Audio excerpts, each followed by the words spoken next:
Appreciate it.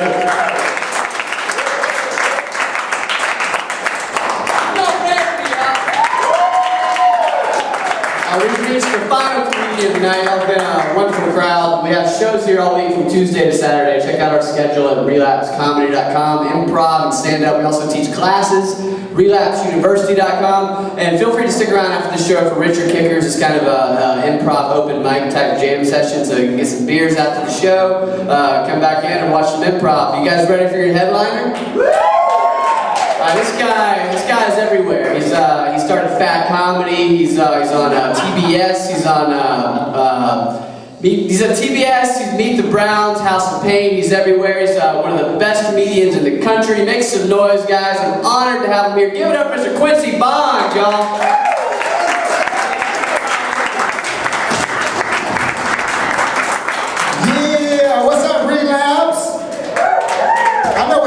When they called me out here, y'all were thinking I was going to be taller, didn't you? That's what y'all thought. I had a friend of mine one time tell me, "Q, don't worry about being short." He said, "Just consider yourself the center for a midget basketball team." I was like, that's a fucked up statement. So right then it kind of pissed me off. It kind of conjured up all the short people that are famous in Hollywood, the Robert De Niro's, the Al Pacinos, and especially the Joe Pesci's. It was like, ladies and gentlemen, give it up for Mr. Quincy Barnes Pesci. Hey, you motherfucker, where's it? Who called my friend short, all right? Where's the guy that told my friend to play basketball? You piece of shit. Italians don't play basketball, all right? We play dice, we play poker, and we play horse, you piece of... That's how I felt, all right? So yeah, I was real pissed off about that, but I've since learned to cope with the fact that, hey, I'm a little short. Also, real quick, I'm glad to see this is a mixed room. A lot of crowds I do are not very mixed like this, and I'm very happy that this is a mixed room. Sometimes I wish I was mixed, because there's some advantages to being biracial. There just are. Can you imagine if you were like a Mexican and a redneck all mixed in together? For real, don't ask me how they met. But the beauty of that is, if you're a Mexican redneck, you can be the first person to win NASCAR with 14 people in the car. You know what I'm saying? That's right. You got the only car sponsored by the Waffle House on Buford Highway. Instead of shake and baked, it's scattered and chunked. You got a ladder on the top, a baby seat, and no steering wheel. I'm gonna win this bitch, you see? That's how I do it. Also, you know what? There's another mix of race I would love to be. I would love to be like Chinese and African. Can you imagine being Chinese and African? That means you can walk right up to the Great Wall of China and jump over the top of that bitch. You know, I don't know how I'm going to jump over the top of these beaches. I don't care, okay? That is what I do. It's awesome to be able to jump over the Great Wall. I know that's fucked up, but hey, there's some advantages to being biracial in this country. Just like our president, biracial. He did an interview and they asked him, they said, if you were not the president of the United States, what would you be doing? And he kind of said, well, I think I'd be an entertainer. So right then in my mind, I was like, could you see Barack Obama as a comedian? I think he'd be like, he'd try to be politically correct, but I think he'd be racist. So I think he'd pick on everybody, Jews, blacks, Mexicans, because he can do that. He's biracial. So you get that card, you can just talk shit about everybody. I think he'd come out and be like, welcome out, ladies and gentlemen, Mr. Barack Obama. He'd be like, good afternoon. Appreciate everybody for coming out here.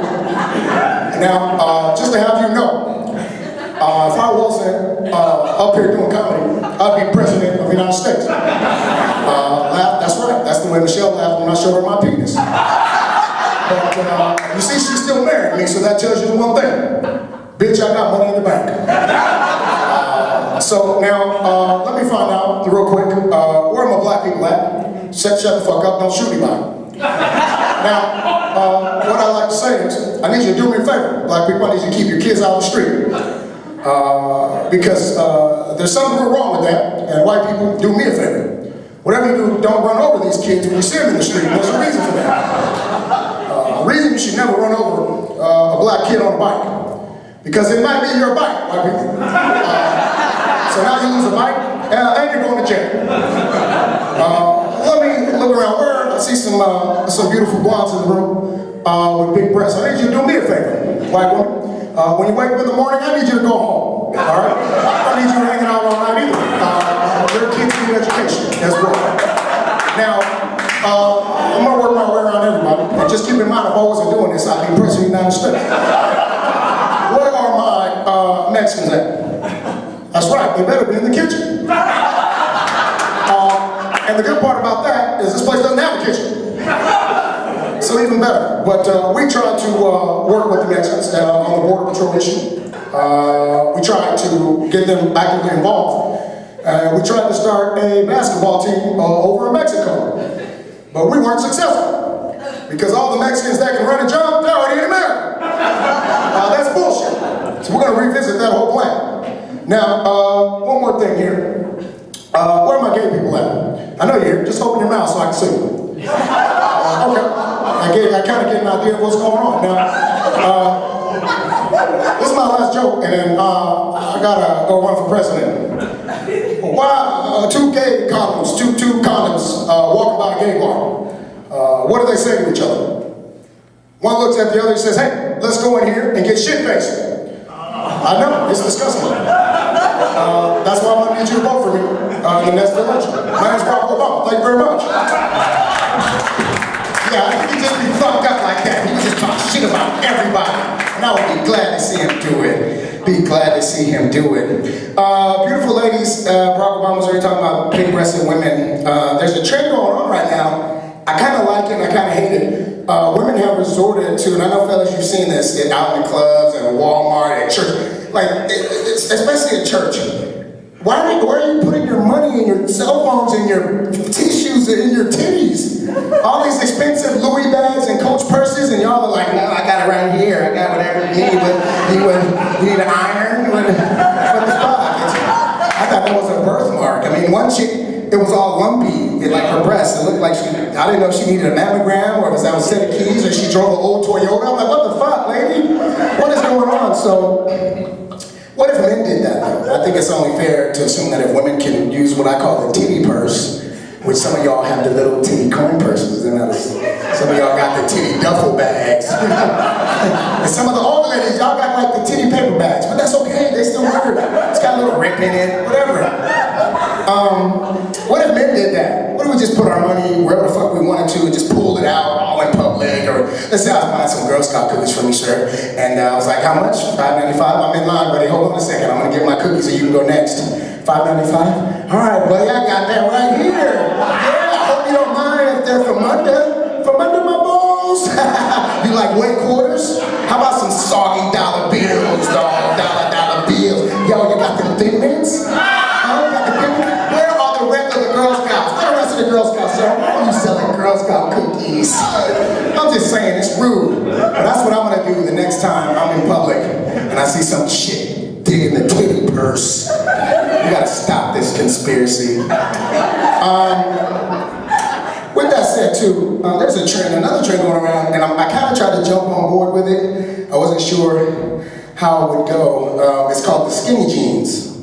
Have anybody seen this? She said, oh God, you know they hurt, right? Like, ow. All I'm saying is a man supposed to have a camel toe in the back, especially in the back? The skinny jeans will give you a camel toe. One time I bought a pair, I was trying them on at the gal. I was like, hey, man, how do these look? The guy said, turn around. I turned around and he was like, nice labia. I was like, what? That's not labia, those are my testicles, bro. These are skinny jeans, jump on board. They're hard to deal with, but I think I bought them. I bought a pair. So if you see me rocking the skinny jeans, don't say nothing.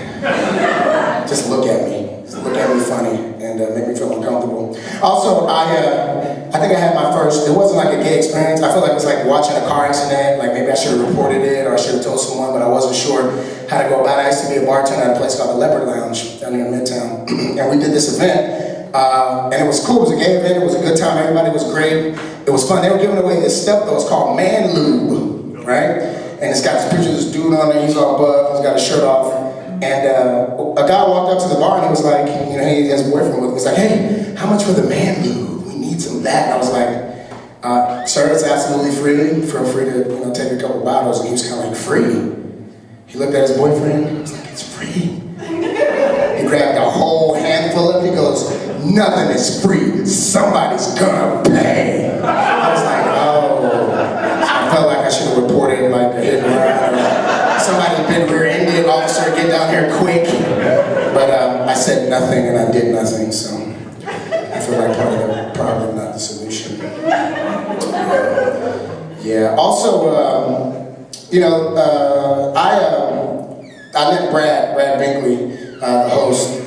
We met in a real strange way. No, they don't serve food here, but if you ever go to, there's on exit 7, there's a Red Lobster on exit 7. Just be careful, man. There's some real strange things happen at that Red Lobster. I was up there with a young lady, and she ordered a sweet tea, and it wasn't sweet, it came unsweetened. So she's going to the bathroom, and she says, could you do me a favor and put some Sweet and Low in my tea for me? You know, I tasted it, like, yeah, it's not very sweet. So I ripped open a packet of Sweet and Low, and as I'm pouring it in to the tea, I think Brad runs up to me. Hey man, what are you doing? Q, are you putting stuff in this girl's drink? Trying to take advantage of her, take her home, and possibly rape her? I was like, no, dude, it's not even like that. She's just a friend of mine. She said, shut up. I like your style.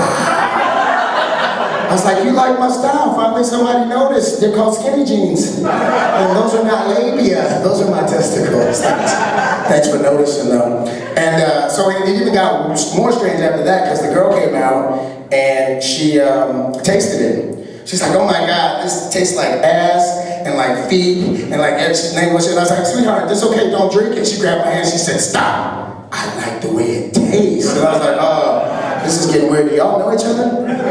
Did you guys come together? Also, I see some lovely couples out here. So just be careful with the role playing thing. Sometimes it can go a little too far. By that I mean, I tried it. A young lady had, we went out and bought some shoes and we bought the nice little outfit and the dress and the little mask because, you know, we were gonna have a good time. So I told her, I said, have that on when I get home.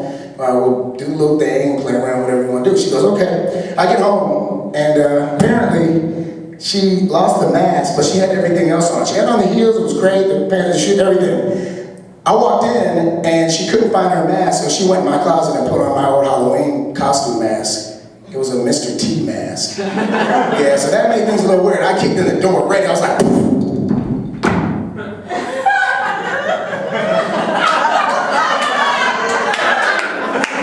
felt like Rocky, yo, nigga, I can't do it, it's too big, nigga, it's 3 years old. Anyway, so I was like, baby, I'm not gonna be able to do this. My nipples might get hard, but nothing else is gonna get hard. It looked like, I love Rocky 3. She goes, shut up, fool, we need to go with the flow. I was like, oh my God, how are you doing the voice? This is so fucking creepy. She said, I thought you wanted to be on the A-team. Oh, I love the A-team. She got shaved in her little mohawk and everything. Oh, you better get over here and eat this pussy. I was like, so I did it. Yeah, fuck her. She's like, I did it. The fucked up thing is, every time I watch that Rocky 3 now, one of my boys, I'm always saying the wrong shit. I'm like, yeah, Sylvester Stallone, whoop his ass. That's right, this is the 3rd round. Fuck him from behind. Oh, I mean, where y'all going? No, I was kidding. I was joking. Everybody's leaving? So that'll fuck up a party real quick. Same girl, true story, she wanted to play, she's like, I got an idea, honey. We played your game. Let's play my game. It's something that, you know, it's in my family and it's cultural. We love it. She goes, let's play slavery. I was like, slavery? How the fuck does that work? You dress up like a slave and I chase you around. I was like, no, okay, that's real funny, bitch. How about we play a beat the white bitch ass? How about we play that? And then she had a go and she came back, well, why don't we play black man goes back to jail? I was like, okay, you're right, I don't want to play that. But I did come up with what she liked. I said, let's play rape. Let's try that. She's like, okay, I'll consider it. As I go, you and 3 of your friends take off running down the street, right? You get away. I catch one of them. I rape her. No? Funny thing is, she liked that game. It's kind of fucked up. We ended up playing it, so I don't know who's worse, me or her, but be careful if you're gonna role play. I did something weird too. I've been going through a midlife crisis. I'm sure a lot of male and females have thought about this or considered it, but sexting. Y'all know what sexting is? I guess the kids are really doing it. I don't know how many adults are getting into it. Am I the only one? Anybody gonna admit, please? So I don't feel so weird, because I did it. I was like, fuck it. Girls like, oh, why don't you send me a picture, you know, of your penis so we can see what's going on? I was like, all right. So I tried to act like I'd never done it before. I was like, I don't know, I'm so shy. I don't know if I can do that. You want the hairs on the balls too? So I'm sitting there. Let me set it on the stool and make it look larger. I'm getting it from all angles. I'm shooting it over. So I sent her the picture, and I sent her the text like, yeah, who you calling black? Take that, bitch, because you gotta put bitch in there. If it's your dick pic, you gotta put bitch in there so she knows. So I sent it, and you know, I'm just waiting around, like, yeah, she should be coming over any minute. She sends me a text back, I'm calling the police. I was like, well, what? Why are you calling the police? She goes, taking pictures of that little boy's penis you're babysitting. I can't believe they let you babysit. I was like, I'm not babysitting, that's fine. Knock, knock, knock, knock, knock. I'm like, where's it? The cops are at the door. They fucking come in, snatch me up. I'm like, what are you doing? That was my penis on the phone. They're like, I know, we're arresting you for impersonating a black man. Get your ass in the back of the car.